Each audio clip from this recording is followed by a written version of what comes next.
Tack vare Cevdets generösa stöd kunde Yardem hjälpa en familj i akut behov. I familjen finns 3 änkor och 8 föräldralösa barn som kämpar för att klara sin vardag. Genom denna hjälp köptes nödvändiga matvaror som ger familjen trygghet och lindrar deras svåra situation.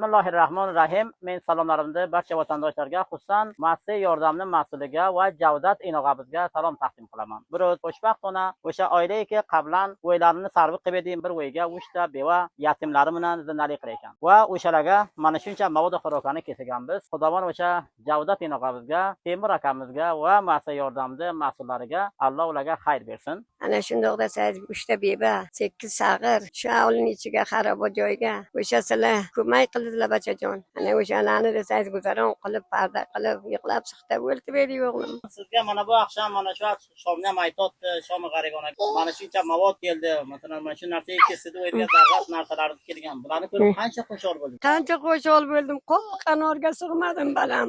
Umrida roz rizqi parayvon bersin bachajon. Shu pullar shu bo'yimga bir dona piyozim yo'q edi, bilasizmi? Bir dona piyoz nimadiki bo'lsa edi, yo'q edi. Xushol bo'ldik. Xudo berganday desangiz, ketirib berdinglar. Yetim qizni to'yda orttirib keldi bachajon. Men Xudo xo'sh berganlarga Xudo xayr barakat bersin, sizlarga umrida roz bersin bachajon.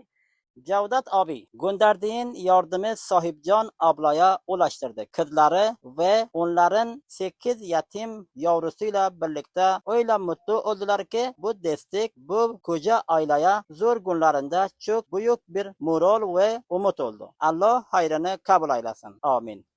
Vi ber Allah att acceptera Cevdets goda gärning, välsigna honom rikligt och ge familjen styrka och hopp. Tillsammans kan vi fortsätta göra skillnad för människor som behöver vår hjälp allra mest.